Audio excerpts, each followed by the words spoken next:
Con este video continuaremos hablando sobre el tema de la siguiente etapa después de identificar los riesgos. Ahora viene a analizarlos. Y aquí es donde tienes que tener muy en cuenta un aspecto que te explicaré en todo el video. Así que no te despegues, que continuamos.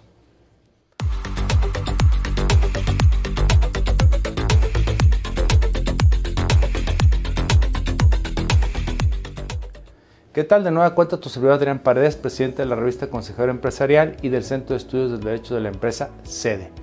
Como te lo mencionaba con antelación en la introducción, aquí el tema, después de que identificas los riesgos dentro de la gestión de estos, sigue la etapa de análisis, porque tienes que ya ahora sí llevar a cabo la clasificación final en dos grandes grupos. Ya lo anticipaba, los riesgos inherentes, es decir, aquellos que están directamente relacionados con la actividad o actividades propias de la entidad. Es decir, que si yo construyo y opero grúas, obviamente hay un riesgo intrínseco en su operación, es un riesgo objetivo que sale por naturaleza. No puedo dejar de utilizar grúas para disminuir el riesgo. Lo tengo que asumir, y aquí es donde empiezas a clasificar cómo empiezas a tratarlo de resolver. No puedes mitigarlo, es necesaria la grúa. ¿Qué puedes hacer? Compartir el riesgo. ¿Y cómo se logra esta acción?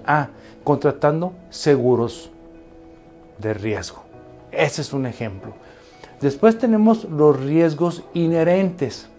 Los riesgos inherentes son aquellos que ya quedan fuera de tu esfera, fuera de tu control. Es decir, de los tipos cambiarios, falta de suministros. Esos tenemos que gestionarlos adecuadamente y poder determinar, por la experiencia que tengas como oficial de cumplimiento, conforme te nutras, te documentes. No es necesario que tengas edad como tu servidor para decir el diablo sale más por viejo que por diablo, sino simplemente el hecho de que tú te documentes cuando entres a una empresa, ya conoces su actividad, pues empiezas a nutrirte de todo lo que puede haber de noticias en el mundo. Hoy por hoy, nosotros armamos nuestro manual de reconocimiento de cliente y de actividades con noticias para ir conociendo riesgos que sucedieron, que no fueron bien atendidos, bien controlados, bien implementados los controles, y por otro lado lo que a veces se enfrentan por desabastos como algo extraordinario, la guerra, Ucrania, desabasto de trigo, desabasto de harina, pues afecta a ¿qué? Panaderías y a otros giros. Entonces, ese tipo de documentos históricos te sirven para poder ir entendiendo qué sucesos se pueden presentar. También hay que anticiparse esos riesgos inherentes al surgimiento de competencias o avances tecnológicos que disrumpan el modelo que tú ya tienes. Sobra platicar del ejemplo Uber, independientemente de todo lo que está ocasionó y sigue ocasionando.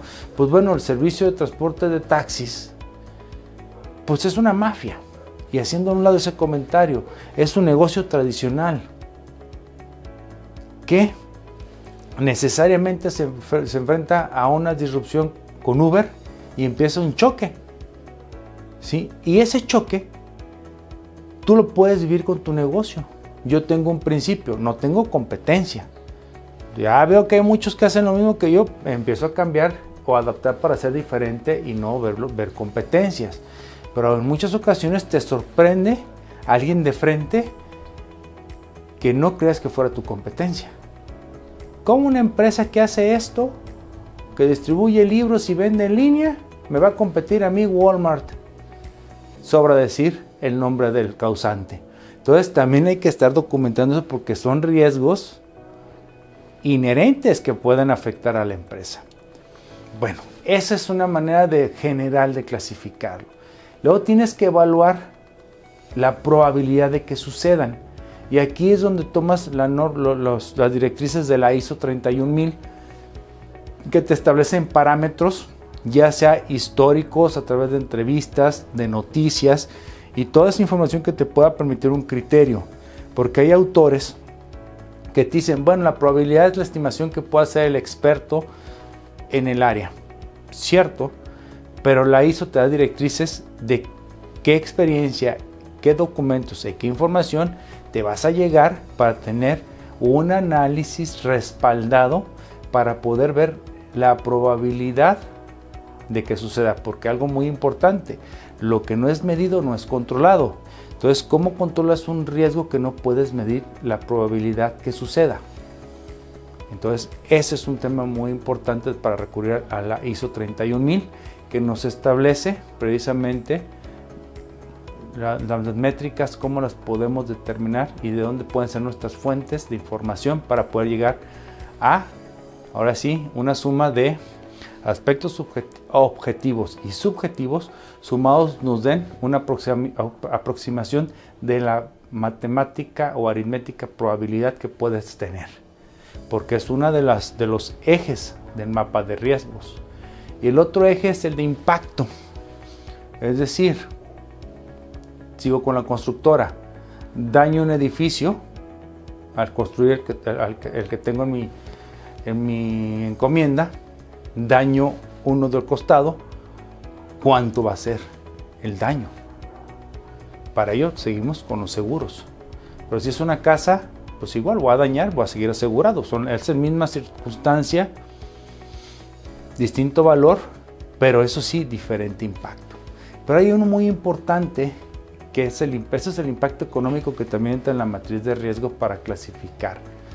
Pero también dentro de impacto metemos la parte reputacional, que no es cuantificable per se por lo que ocasione, sino por el efecto negativo que puede traer en la economía de la empresa. Un ejemplo que no es relacionado con esto, pues el efecto Cristiano Ronaldo con el refresco de cola. Agua, ¿cuánto le costó? Fue una situación, no fue un riesgo, simplemente fue un suceso que impactó a la entidad, a la marca. Entonces, así puede suceder. Entonces, tienes que cuantificar también los impactos reputacionales en sentido económico para que puedas poner el grado de impacto ante determinado riesgo, para que sea mejor elaborada tu matriz o tu mapa de riesgo, que ya en el último video de esta serie de gestión de riesgo te enseñaré cómo se lleva a cabo de acuerdo a la norma 31000. Finalmente, lo que tienes que hacer es una clasificación de la misma hoja que te he platicado, de que vas describiendo las circunstancias desde que vas conociendo la entidad, a quienes intervienen, quiénes toman decisión, cuál es la conducta, bajo qué circunstancias se vuelve riesgo y luego qué tipo de riesgo es. Hay varias clasificaciones, les insisto, está el riesgo financiero. Este puede acontecer cuando se propicia para un fraude que golpee la economía de la empresa. Está el riesgo legal, que puede implicar sanciones que van a infracciones, y hoy por hoy pues está la responsabilidad penal de las personas jurídicas aquí en México. Está el riesgo estratégico, ¿sabes qué? Vamos a desarrollar un nuevo producto, vamos a salir, pero ese producto daña tanto a toda la entidad. Un ejemplo tenemos con Coke, cuando salió en los años 90, finales de los 80, principios de los 90, para salir de la Coca-Cola clásica, sacan esta marca Coke, que impacta fuertemente a toda la compañía, a un grado que Pepsi, su principal competidor, lo supera. Entonces, ahí está ese riesgo estratégico, les costó caro, ¿sí?